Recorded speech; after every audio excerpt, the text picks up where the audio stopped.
You're listening to Civic Media. You can tune into any of our live shows on any radio station across the state with the Civic Media app. Find us in your phone's app store and listen anytime, anywhere.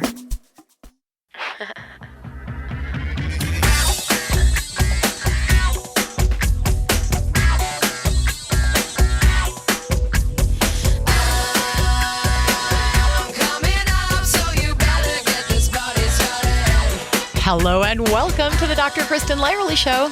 I'm your host, Dr. Kristen Lyerly, and today is going to be pretty great because we're talking to guys about reproductive freedom. This is so cool. This is like so unusual because women talk about this stuff all the time. But I just got back from an incredible meeting in Washington, D.C. Free and Just is an organization that held a storytellers summit. And it brought together storytellers from all over the country to tell stories about personal situations related to reproductive freedom and abortion. And it was heartwarming and heartbreaking and compelling. And I learned, even as a doctor, I learned so much. And one of my favorite panels was Men for Choice, which is an organization that we're going to hear a lot about in just a minute. They are literally men talking about why abortion and reproductive freedom is important, not just to women, but to all of us. So we're going to jump right into this conversation. I'm thrilled to introduce y'all to our panel. Of experts. Our panel of experts. We have Alan Tipple joining us. Alan is the Wisconsin Youth Organizing Manager with Men for Choice. He is a Sheboygan native. He's a UW graduate. He's got a double major in political science and economics with a certificate in public policy. You were made to do this, Alan. Oh, yeah. This has been a long time coming, I'm hoping. Yeah, really. Well, when you first reached out to me, I had no idea. I'd never heard of Men for Choice before. Yeah. And then the conversation we had was just like, yes. I mean, I had a hard time getting off the phone because everything we talked about it just made so much sense. But I too, even as an abortion provider and somebody who talks about this all the time, I too was learning something from you. Yeah, I think there's something definitely very interesting about organizing men specifically around this issue, as it's, something that hasn't really been done very much outside of Men for Choice, I would say. And it has its own very unique challenges to it. Yeah, it does. And helping us flesh out this conversation, we've got my homies. Notice how she didn't use the word experts. Yeah, exactly. That was not the word she chose. That's the voice of my oldest son, Abraham Lyerly. Abe, thank you for driving all the way up from Milwaukee to hang out with us this morning. It is, in the middle of a terrible week, a beautiful day. A great day to be on the road, a great day to be here in the studio. Yeah. So thank you for having me. Absolutely. And I should mention, you are a public school teacher. You teach middle school music. So not only are you a guy, you're 26. Yeah, I think. But not only do I interact with 26-year-old men, I also interact with 11-year-old boys. I know it's coming for any of you guys. And also joining us is my partner, Craig Carlson. Craig, thank you for coming in today. Good morning. Thank you for having me. You bet. So, Craig, you are a really unique add to this panel because you represent a lot of stereotypes. Well, I got that going for me. Great. I mean, you're a police officer. Yes. And you're of my generation. See how I tenderly said that? That was nice. Thank you. You're welcome. But you also have 3 daughters. I do. Yeah, you're a girl dad. Mm-hmm. You have been that guy at the grocery store buying those things. Those things. Yes. So you come to this conversation with a very different perspective, but even before our relationship has really changed how you approach reproductive rights and abortion issues. Absolutely. Yeah. There's a big difference between old me and what I am today, but yeah, I'm not proud of that old me, but I think I've learned some things. But I think that also puts you in a really unique spot to give voice and steel man and, give the best possible argument that you can for the other side that we have here. Correct. Well, and that's the whole goal, is to have a conversation and to share ideas and perspectives. And so, Alan, I'll go to you Because you've got all of this education, you're homegrown. What made you decide that Men for Choice was a good fit for your talents? You could have done anything, but here you are in the reproductive rights arena. Yeah, well, wow, that's a big question to start off with. I would say that, so when I was in my senior year of college, I was, looking for opportunities, as all college students are, to like get more involved, do stuff in my field. And I got this text that was telling me about, Men for Choice as an organization, and they have, this fellowship program and stuff like that. And I looked at this text originally and I was like, oh, this looks like a scam. Is this real? Scam. Is this Nobody wants to know what men think about this. Come on. But I eventually got a call from the guys, Dwayne. Dwayne does great work. And from there, just kind of kicked off. I joined the fellowship program where, I was like, hey, it's like an internship. It's something I can do. It's something I'm really interested in. And as I went through this and learned more about it, I was like, whoa, this is really like a one-of-a-kind thing. This is the only organization that's really getting men organized around reproductive rights. And so I got organized experience doing that, and then went and did organizing during the 2024 campaign. And after that, and seeing the results of young men going more rightward, I got a call being like, hey, we're looking for an organizer out in Wisconsin for Men for Choice. And I was like, this is a way that I can really make an impact right now. And that's what I want to do, is I want to make an impact. And since then, it's been fantastic. And I'm really glad that I chose to do it. Yeah. Were you organizing in this repro space in 2024 or just organizing in general? No, yeah, I was just doing organizing in general. I was out in Dodge County, which is a very rural county in Wisconsin. But you come from Sheboygan, so Yes. like you get the people who live here. Yes.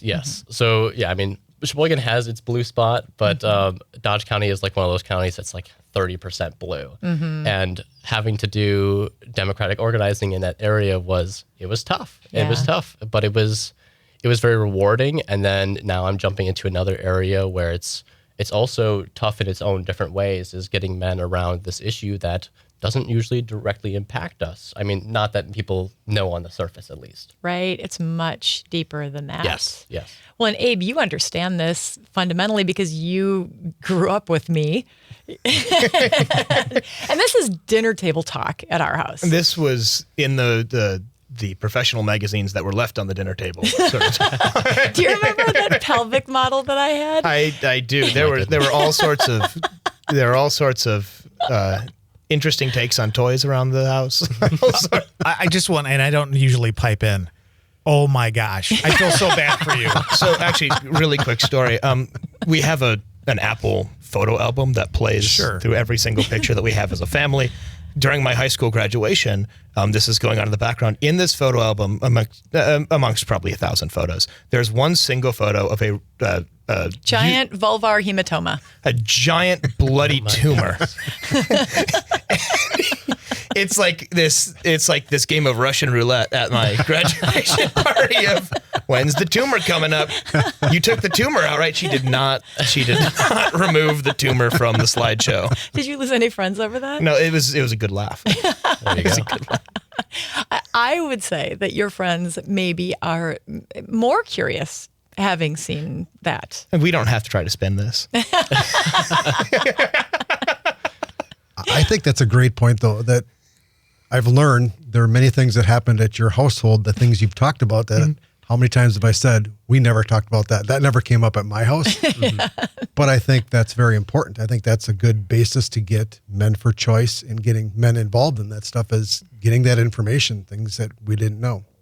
That's the voice of Craig Carlson. We also have Abraham Lyerly and Alan Tipple. We're talking about Men for Choice and the role of men in our reproductive freedom efforts. So, Craig, let's go back to you, because you you raised a family with 3 daughters, but you never had these conversations? Come on. We didn't. I mean, it was not until my divorce that I had to think of some things myself. And, that was the time when the girls were growing up and things started happening, bodies started changing. And, I was like, man, we didn't talk about this as I was growing up. So why would I talk about it with my kids? It just wasn't something And that came up. When you were growing up, I don't even know. Did you have sisters around the house? I had one sister. One sister. All right. We didn't talk about much. Things were kept quiet. Fair enough. I think that happens a lot. I mean, our household was not normal. What was your household like growing up? It was, so my parents are both public school teachers, so education was always a very big thing. Yes. Try not to blow up the microphone. But as far as I remember, most of the education I had around, sex and reproductive health was in school, in the classes I had. Whether that was just a bridge to, awkward for my parents or something like that. But I feel like I totally agree that I think that's something very often that parents don't want to broach because it can be very, very awkward to talk about. Craig is smiling. Yeah. Like, yep, I don't want to talk about it. I'm thankful that I had good education at the schools I went to, but, in areas where you don't, then issues will occur in that way. But I think that it's very... So it was more than National Geographic and the occasional Playboy that you learned some things? Yeah. Yes. Okay. Am I alone here? But I think that's really... I'm with you, Craig. I think that's really common, though. It's a really difficult thing to talk about. Yeah. And nobody, it's not something that you get to practice. You get you get to have this conversation once or twice. And, it's a new thing every time you approach it. And it's always kind of weird and unwieldy. I don't know. I feel like in our culture, it's not something that we have necessarily prioritized or necessarily sort of normalized. Yeah. Especially for men. Yeah. I think. Even with, you've got 3 brothers. Your brothers do not talk to me about this, except for Lindsay. He's special. But your other brothers, but their friends do. Kids. Yeah. But their friends do. They'll come to me, they'll send me messages, they'll ask me questions about contraception or whatever. And I'm honored by that. But it's usually the women. It's rarely the men or the boys who are asking questions. And I think the thing is that, it can be very awkward for men to talk about this issue in a serious way. If it comes up around men in like friend groups, I see it typically as in like jokingly or, in the worst case, like the locker room talks type stuff. Yes. And so it's very rarely brought up in a very healthy, like, oh, let's talk about this and our experiences sort of way. Yeah, we just don't have the framework to approach that conversation. We haven't had that conversation in a productive way. It's difficult to bring that into the future, having never done it healthily. Yeah. I think that's the best part is you can bring it out as joking around or something, but people are really trying to learn. And if you can hide the fact that you don't know this stuff and make it funny, you're still learning something. Yeah, absolutely. But are you learning the right thing? Yeah. That's the question. And I think there's an aspect too there that you kind of touched on is that it feels wrong to not know. So it's sometimes hard to ask that question because you feel like, oh no, I don't know this and that's wrong with me. That's something wrong, so people are scared to ask questions about that. Well, especially in that joking scenario, if you're in that sort of joking friend group, you're going to get clowned on a little bit. Yeah. You don't know something.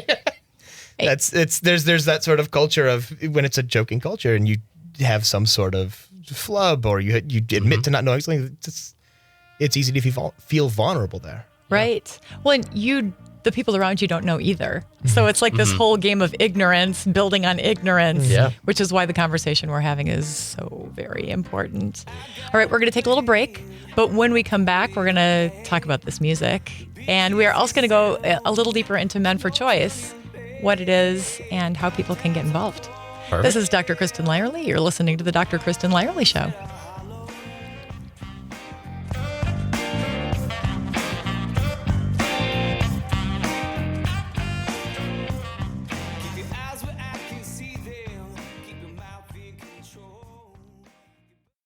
You're listening to Civic Media. Stay up to date on the latest news and information for your local community and Wisconsin by signing up for our free email newsletter. Visit civicmedia.us/email to get started. If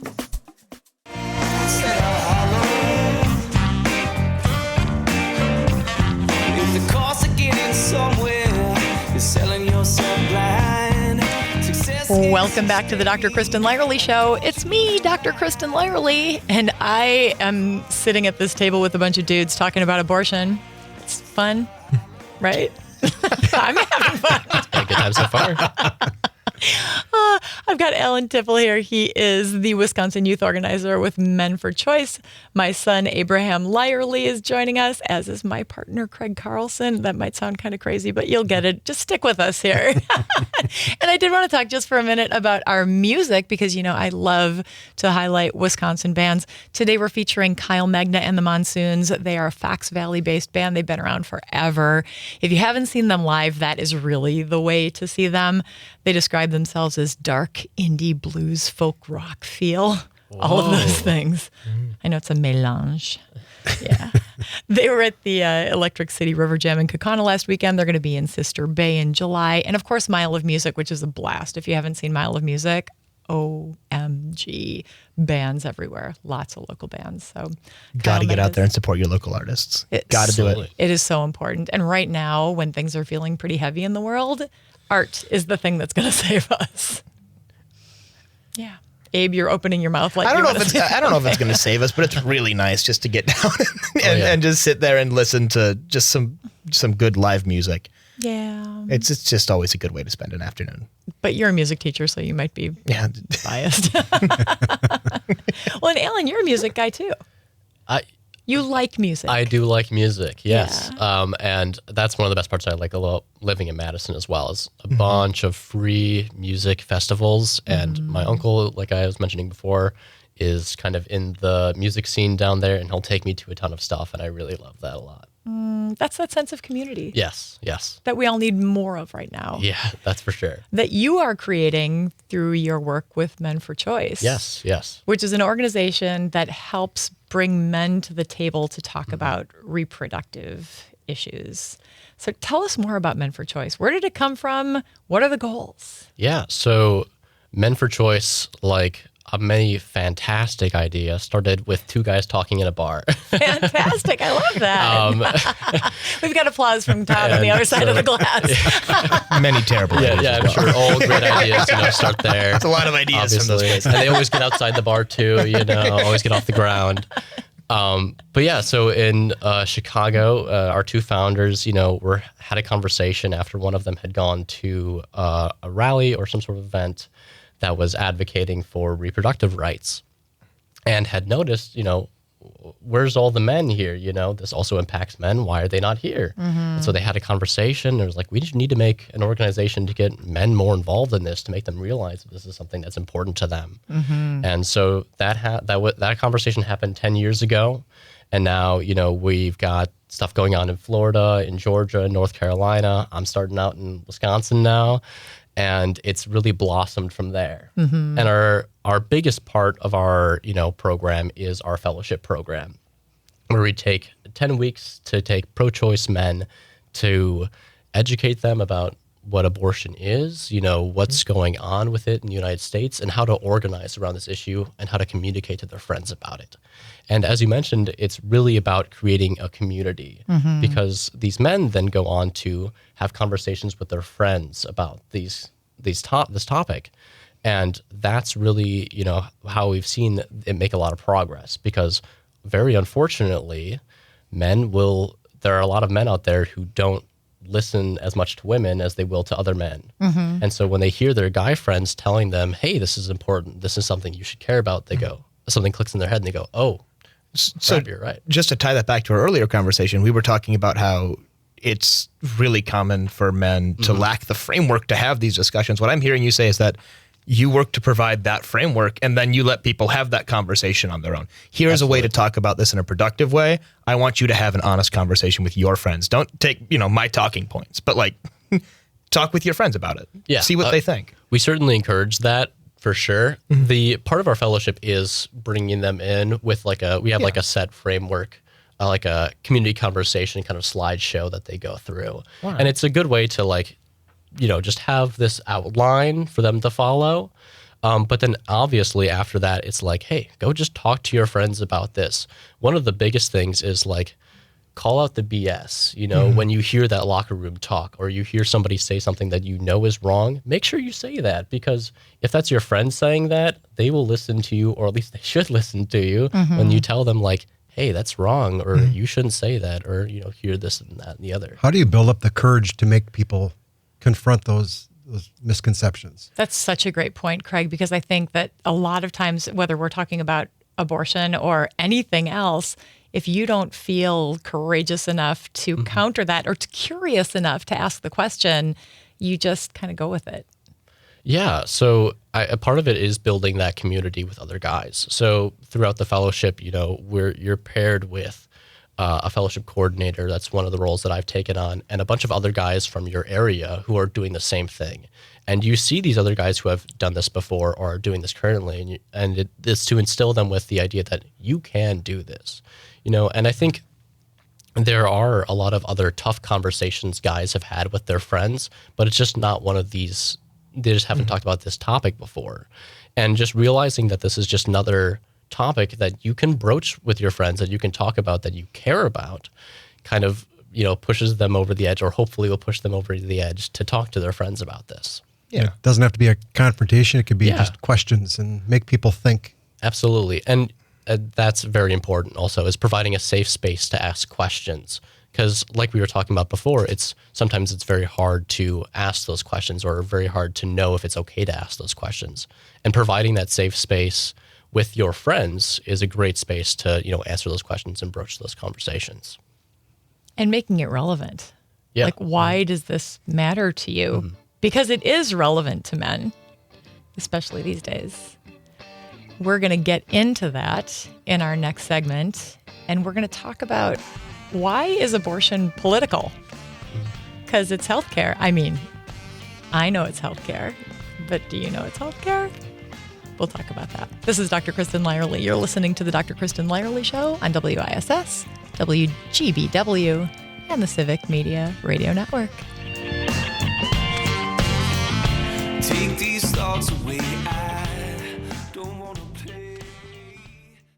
Down, deep down, down in the ground. Down, deep down, down in the ground. Welcome back to the Dr. Kristen Lyerly Show. I am Dr. Kristen Lyerly, and I'm here with Alan Tipple from Men for Choice, Abraham Lyerly, my oldest son. He's an adult male. And if you're watching on video, you might see public school teacher. Oh, he's also a public school teacher. Hey, and my partner, Craig Carlson, who's a police officer and has opinions. A couple. Just a few. So I'm going to go to you, Craig. Why is abortion a political issue? That is a great question. Big question. I think part of it might have to do with, it's such a dirty word. Growing up, that was something nobody talked about. And I think Men for Choice and, all the advocacy work that you're doing is getting people to understand what that really means. You had your idea of what it was, as many people say in your comments, you're a baby killer, but that is not it. There is so much more, and so much more needs to be done to educate people as to what that all means. But as far as why it's political, I don't know. That's a great question. To your point, I remember having a conversation with a man, a listener, who he and his wife had been going through some pregnancy challenges, and they suffered a miscarriage. And when they looked at her medical record, it said she had a spontaneous abortion, which is the medical term for miscarriage. And they were so ashamed and angry because she didn't have an abortion. She had a miscarriage. And that just speaks to how hot that word is, right. And how we use it so inappropriately and in such a political way. Right. Yeah. I don't know, Abe, what do you think? Why is it political? Oh, I mean, there's been 50 years of advocacy work to make it what it is today. There's been so much energy and passion from the right trying to change hearts and minds, and they've succeeded. They've successfully redefined what the word means from the legal and medical definition that is the actual, rubber hits the road. This is how we have to legislate and think about and actually apply medical science and our understanding of the human body. And they've changed it into a big emotional argument over when does life start. And it's an incredibly compelling sort of thing to argue about. So I think that there was just a lot of rhetorical strength and a lot of passion and a strong movement over half a century to make it what it is today. It's I wish I had a happy outcome for that that thought, but I feel like I see how we got here, and I just find here to be a very regrettable place. So with Men for Choice taking this on, how do you push back on this? We should have been pushing back 50 years ago. Oh, yeah. And addressing these inaccurate words, addressing the politicization of healthcare, but we failed to do that. But that's your work right now. Yeah. Yeah. I mean, and as you said, I think you hit the nail on the head. There's that, like, they have been building this political project for over 50 years. And that's what Men for Choice is trying to be a part of. And our executive director has talked about it multiple times during our meetings and stuff like that, is that we need to now build that same movement. And it really, kind of sucks that we're behind, because they've been building this for however long and they're still building it. And now we're realizing, we took this a little bit for granted. We thought, that Supreme Court ruling was going to hold up forever. We didn't think that was going to go away. And now we're realizing we need to build the same movement. And that's what we're trying to be a part of. Yeah. And it's back in the States. Yes. And that's with the fall of Roe, abortion is back in the States. And I noticed earlier when you were talking about where you're organizing, it's Georgia and North Carolina and Wisconsin, a lot of the swing states where, you need a political presence. You need to make sure that this accurate information is there.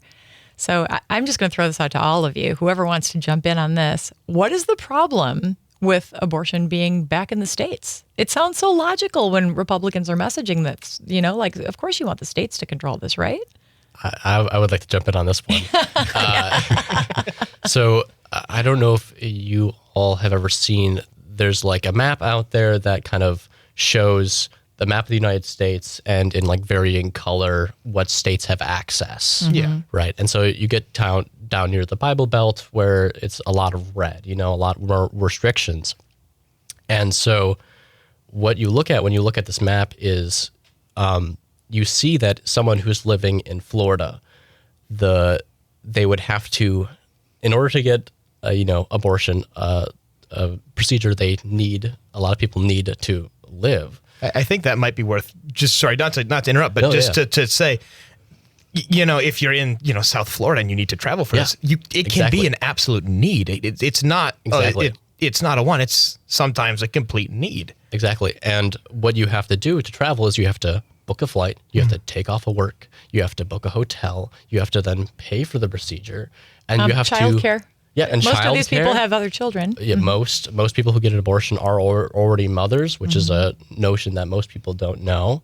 And if you look at this travel and you think to yourself, oh man, if this was something that I was going to do just as a vacation for fun, this would be a hassle to figure out, logistically. And the problem is that this happens sporadically. This happens when you're not expecting it. This happens when this happens to a lot of people who are very low income. And so then you just compound all these factors and it's like, how is someone supposed to deal with this? No, I mean, you could be high income in the middle of a work project. Or, exactly. There's a million things that can get between you and a spontaneous 2-week vacation, 6 states north. Yeah. That's the sound of Abraham Lyerly. We also have Craig Carlson and Alan Tipple joining us. We're talking about Men for Choice and why men are a key part of the conversation we have about abortion. So, Abe. Sorry, there was one more layer to this question about now that it's come back to the States, what does that end up meaning? That I have found disturbing in a lot of ways to the sort of fabric of the country. And it's how states are sort of being pugilistic towards each other now. Yeah. How states are using their own protections and their own law enforcement agencies and their own motives to go after other states and citizens inside of other states to prevent abortion pills, for example, for coming in to states that have abortion bans. Because we've actually seen the number of abortions go We have seen it go up. Since the fall of Roe because of medication abortion. Which then adds a lot of how do we actually enforce this? If you are comfortable with the idea of banning abortion, Are you comfortable with what that will take to enforce? Are you comfortable with the additional spending, with the additional rights that you need to roll back, with all the extra work that needs to come in? And then we're in these situations like what's happening in New York, where New York is sheltering a doctor from extradition to another state. It feels almost like a sort of Baltics, like we're balkanizing. Yeah. Well, and as a doctor who works in a state that has a shield law, I feel safe practicing in Minnesota and living in Wisconsin. But I can tell you that many of my colleagues who practice in red states feel very uncomfortable. And, I'll share a personal story from yesterday. Amber Thurman is a woman from Georgia, was a woman from Georgia. Amber died because she did not receive the health care that she needed. And I got to talk with her mom about this, and she ran down the story. And as she was talking, she looked at me earnestly and said, "Why didn't the doctors help her? The doctors took an oath to take care of their patients, and they let her die." And there was I couldn't say anything. I had no response. There's no right answer. There is no right answer because the doctors are stuck. Yeah, we took an oath and we want to take care of our patients and we know exactly what we need to do. But we also have hospital administrators and our bosses and attorneys and politicians telling us, no, we can't. But when can we? So it puts doctors in impossible situations and makes it incredibly hard to practice in these states that ban abortion. And we're seeing doctors leaving states. Like Idaho has lost more than a quarter of their OBGYN workforce. They don't have a high-risk pregnancy doctor anymore. That doesn't just impact a pregnant woman. That impacts families and whole communities and frankly, the state as a whole. But those consequences aren't felt immediately.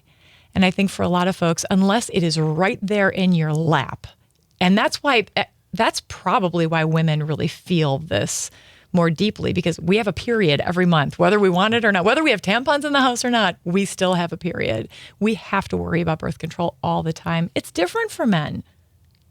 Absolutely, yeah.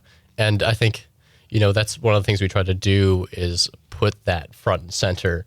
A lot of what we want to do is like share these stories of people, talking, like I think the very famous case of Amanda Zarowski, and her story of how she wanted to build a family and wanted to have a child, and then complications happened. And the only way to have dealt with that is by getting an abortion. And another way that we try to like encourage men through the storytelling is we have their husbands talk as well. I think something so memorable to me was in our last fellowship cycle, Josh Zarowski came and talked to us. Wow. And told us of how, he had this very, unique experience of pain as this was happening to his wife, where he was, they were going through the struggle of they didn't know, can we get this care? She is now, they had to wait until she went septic until she could actually get the health care she needed.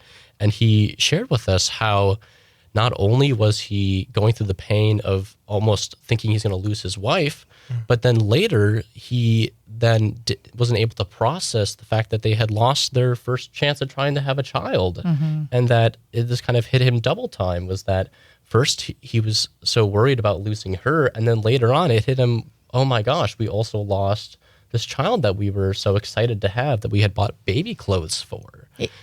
And could I just add, I saw Amanda at the conference, and she's a brilliant human being and such a fierce advocate. They want to have a baby. They still are going through all the things to have a baby, but because of the circumstances, because she almost died, her uterus has been permanently injured, and they are struggling mightily. So this is a couple that want to have a family. Yeah. I don't even, it's so frustrating to me as a doctor and as a woman, as a mom. Help me. Yeah. Help me, guys. It's one of those other things you don't have the answer for. Yeah. You're supposed to be doing, you want to be pro-family, right? And they say they're pro-family when they make these laws, but then you see what happens here. And I think a lot of men need to realize this is impacting, this would impact you if you want to build a family too. Yeah. Right? It's the exact same thing can happen. Well, we see a lot of these mixed messages. I mean, Craig, I know you see this a lot. They say one thing and then they do another, or they say one thing and then their actions are completely different. Right. These are the stories that need to be out there. People need to be aware of, because most of the time it doesn't mean something to you unless it happens to you. And if it doesn't happen, you need to hear how other things affect you. And by the time that it happens to you, you could be alone. It Right. could It's just too be, late. It could. It will just be you. These stories have to be shared. So how do we create those environments to share these stories? Alan, that's your charge with Men for Choice. I looked over. I thought it was maybe someone else was jumping in. Well, we've got one more segment. So when we come back, you're still in the hot seat. All right. I'm ready. All right, this is Dr. Kristen Lyerly. You are listening to the Dr. Kristen Lyerly Show on WGBW, WISS, and the Civic Media Radio Network. Feel in this ocean of trials and errors, but who cares?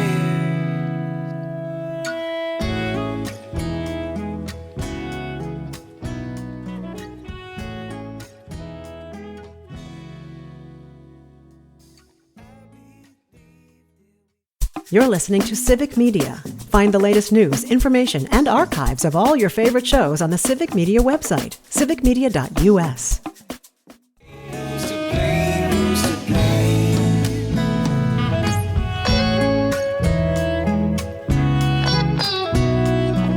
Welcome back to the Dr. Kristen Lyerly Show. I am Dr. Kristen Lyerly, and I'm sitting here with a bunch of dudes talking about abortion, Men for Choice. We've got Alan Tipple here. He's the Wisconsin youth organizer with Men for Choice. We've got Abraham Lyerly, my adult son.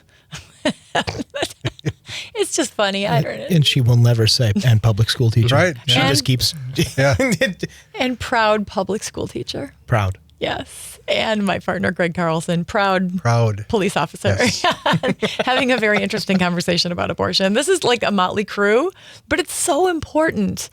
How do we keep this conversation going? I mean, Men for Choice is the organizing impetus in a lot of places, and that's really important because without that nidus, that catalyst, it doesn't happen.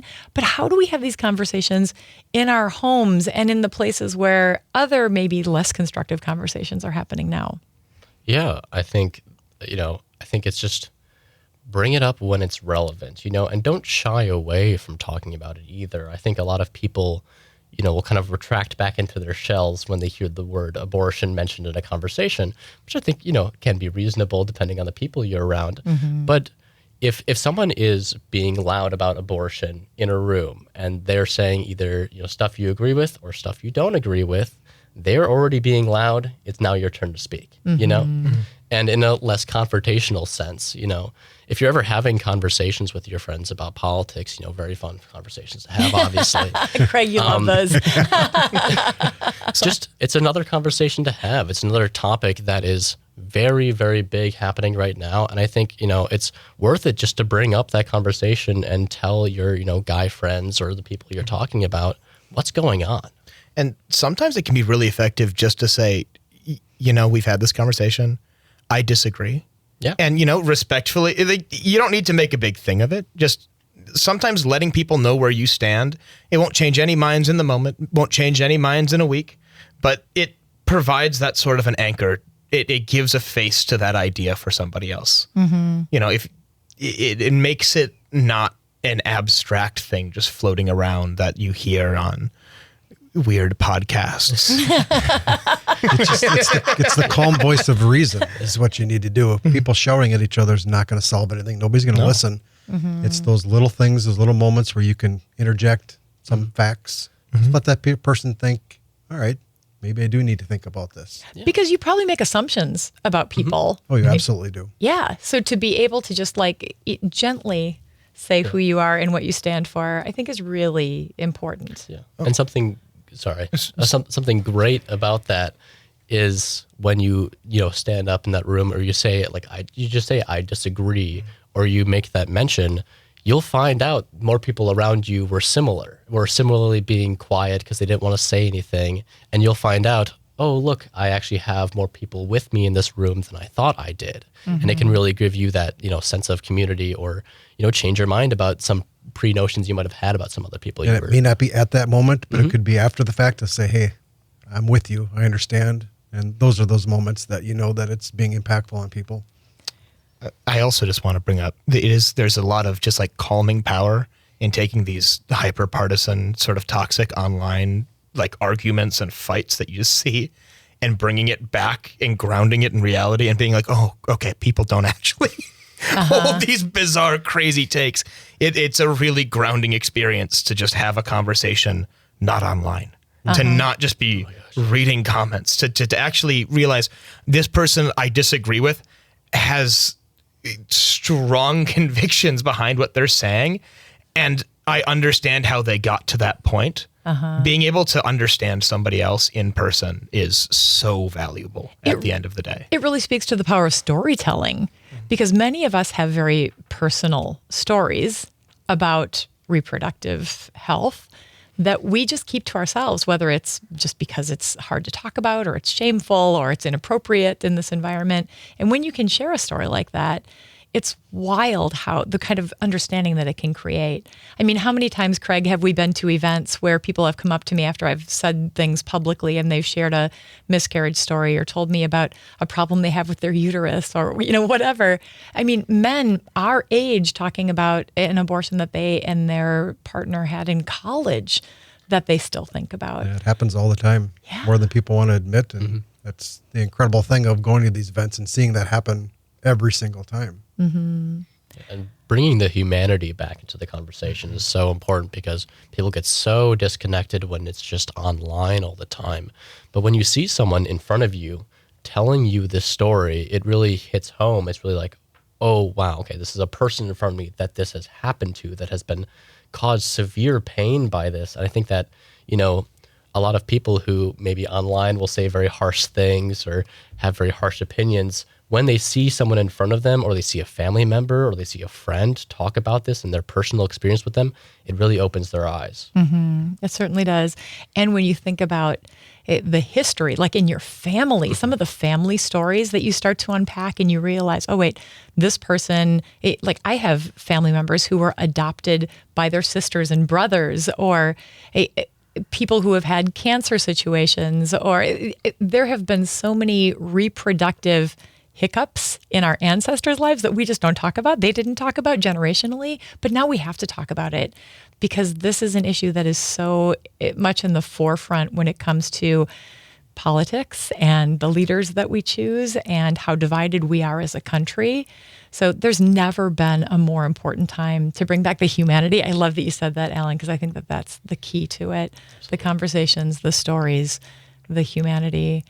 You three have brought that back for us today, and I'm so profoundly grateful to you all. Craig, I know that this is a funny conversation to be having with you, but it's brilliant, and I'm so glad you're here. Abe, thanks for making the trip up to Milwaukee. It's great to have you here. Alan, you're doing incredible work. Please keep doing it. menforchoice.org if people want to learn more. Yes, and get involved with the fellowship, do the work. We're gonna pull people together. We are doing it. Yeah. If you missed any part of our conversation, you can find me at Dr. Kristen Lyerly on Facebook, Instagram, Twitter, Threads, Blue Sky, Substack, YouTube. It's exhausting, all of the different platforms. And we are at civicmedia.us or wherever you get your podcasts. We'll see you next week. The national news cycle never stops, but it can be hard to find news about your local community. Civic Media is dedicated to providing quality local and state news coverage across Wisconsin. With the Civic Media app, you can get notifications about local stories that matter to you and your community. Find the free Civic Media app in your phone's app store and choose notifications from the menu to tell us what kind of news you want to hear about.